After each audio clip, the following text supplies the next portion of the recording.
මේක 24 25 O level ඒ කොටසේ කෙටි ප්‍රශ්න 25 12 වෙනි ගාන. අපි මේ ගාන පියවරෙන් පියවර ජ්‍යාමිතික ප්‍රමේය මොනවාද? ඒවා කොහොමද පාවිච්චි කරන්න කියලා පැහැදිලිව කරුණු වශයෙන් මේක ඉගෙන ගමු. හරි. රූපේ දී ඇති තොරතුරු අනුව මේක x හොයන්න කියලා තියෙනවා. ABC සරල රේඛාවක් කියලා අපිට දීලා තියෙනවා. හරි අපි බලමු. මේකේ රූප සටහන මෙතන ඉරි කෑලි තියෙනවා. මෙතන කෝණයක් තියෙනවා. අපි බලමු මේ ඉරි කෑලි වලින් අදහස් ගන්න මොකක්ද කියලා.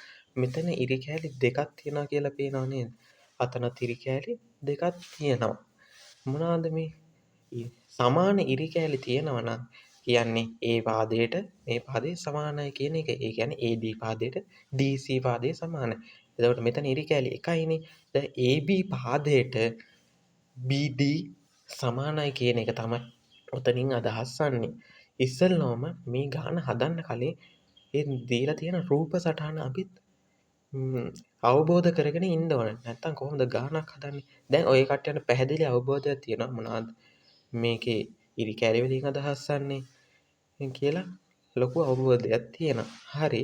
අපි දැන් යම් ගාන හදන්න දැන් ජ්‍යාමිතික ප්‍රමේයයක් තියෙනවා සමාන පාදවලට සම්මුඛ කෝණ සමානයි කියලා. ආයෙත් මම මතක් කරනවා. දන්නේ නැත්නම් ලියා ගන්න මේ ගාන හදන්න අත්‍යවශ්‍යම ජ්‍යාමිතික තමයි සමාන පාදවලට සම්මුඛ කෝණ සමානයි කියන එක. මේ පාදයට සම්මුඛ කෝණ මොකද්ද? මේ අංශක 40. මේ පාදයට සමානයි තමයි මේක. සමාන පාදවලට සම්මුඛ කෝණ සමානයි. සම්මුඛ කියන්නේ හැම වෙලේම ඒකට ඉස්සරහින් තියෙන එක. මම හැම වෙලේම කියනවා සම්මුඛ කියන්නේ ඒ දෙයට ඉස්සරහින් තියෙන එක. එතකොට BD වලට ඉස්සරහින් තියෙන අංශක 40යි. එතකොට මෙතන අංශක 40 යන්න ADB කෝණයක් අංශක 40ක් වෙන්න ඕනේ. මොකද මේ පාද දෙක සමානයි. ඒ හින්දා සම්මුඛ කෝණත් සමාන වෙනවා.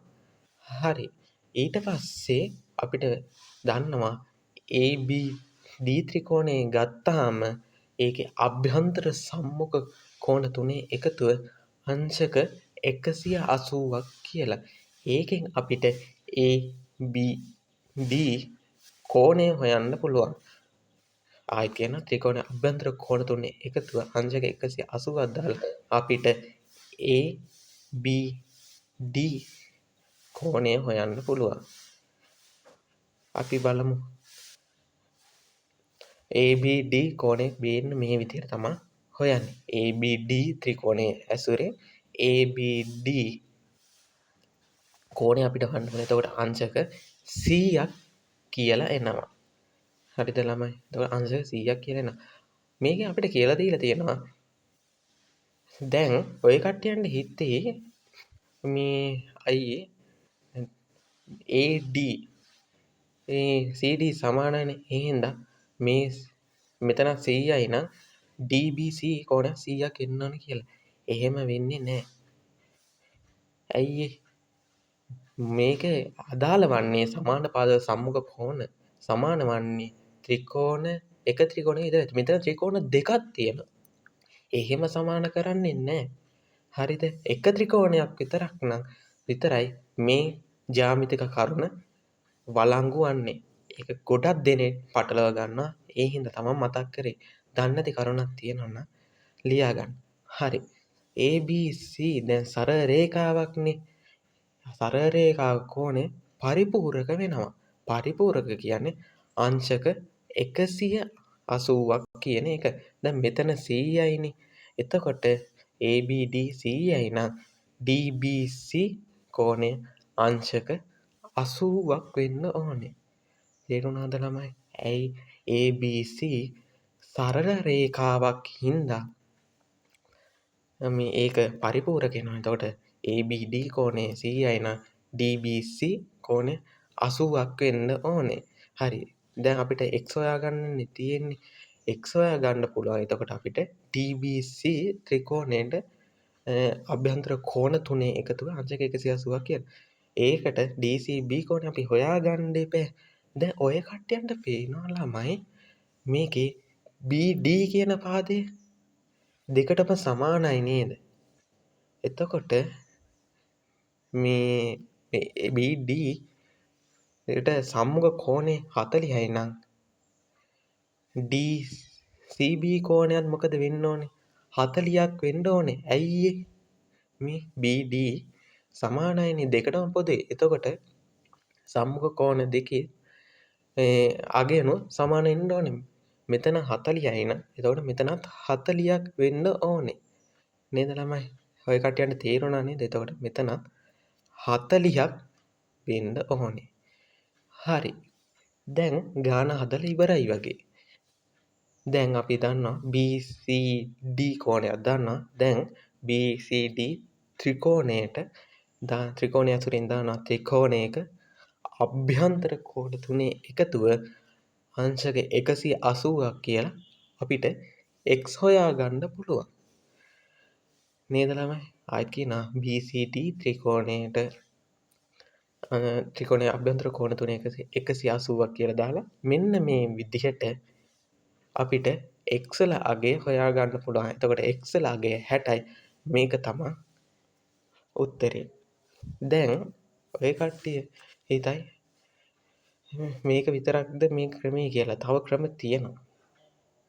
අනිවාර්යෙන් මේ ක්‍රමයෙන් හදන්නේ සාමාන්‍ය දැනුමක් තියෙන කෙනෙක්, සාමාන්‍ය ළමයෙක් තියෙන විදිහට. මං ඔය කට්ටියන්ට කියන්න ඇඩ්වාන්ස් ළමයෙක් කොහොමද මේ ගාන හදන්නේ කියලා. ඉස්සෙල්ලාම ඇඩ්වාන්ස් ළමයාත් මේක මේ පියවරවල් ටික කරන්න ඕනේ. මේ පියවරවල් ටික කොහොමද දන්න ඇඩ්වාන්ස් ළමයි? සමාන පාදවලට සම්මුඛ කෝණ සමානයි. මෙතන ඊට පස්සේ ABD ත්‍රිකෝණය ඇසුරෙන් මෙතන 100ක් හොයා ගන්නවා. ඒ ටික කොහොමද එයා කරනවා. සාමාන්‍ය ළමයයි ඇඩ්වාන්ස් ළමයයි වෙනස් වෙන්නේ මෙන්න මේ ජ්‍යාමිතික කරුණේ. හරිද? අපි දන්නවා ත්‍රිකෝණයක පාදයක් දික් කිරීමෙන් සෑදෙන බාහිර කෝණයේ අභ්‍යන්තර සම්මුඛ කෝණ දෙකේ එකතුවට සමාන වෙනවා කියලා. හරිද? අභ්‍යන්තර සම්මුඛ කෝණ දෙකේ එකතුවට සමාන වෙනවා කියලා. දැන් මෙතන බලන්න BCD ත්‍රිකෝණය. ඒකට පාදයක් දික් කිරීමෙන් සෑදෙන බාහිර කෝණය තමයි මේ අංශක 100 කියන්නේ. මොකද BCD ත්‍රිකෝණයේ පාදයක් දික් කිරීමෙන් සෑදෙන බාහිර කෝණය තමයි මේ 100 කියලා තියෙන්නේ. එතකොට ජ්‍යාමිතික ප්‍රමේය තමයි පාදයක් දික් කිරීමෙන් සෑදෙන බාහිර කෝණයේ අභ්‍යන්තර සම්මුඛ කෝණ දෙක එකතුව සමාන වෙනවා. අභ්‍යන්තර සම්මුඛ කෝණ දෙක වෙන්නේ එතකොට x1යි 40යි. මොකද සම්මුඛ කියන්නේ මම හැම වෙලේම කියනවා එකනිකට මූණ බලාගෙන ඉන්නවා කියලා.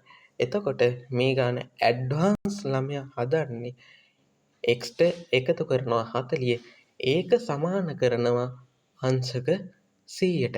එතකොට කොහොමද උත්තරේ අංශක 60ක් වෙනවා.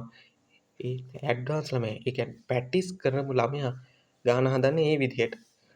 හරිද? හරි ළමයි. මං හිතනවා ඔය කට්ටියන්ට පුළුල් අවබෝධයක් මේ ගන්න ඇති කියලා. හරි. thank you.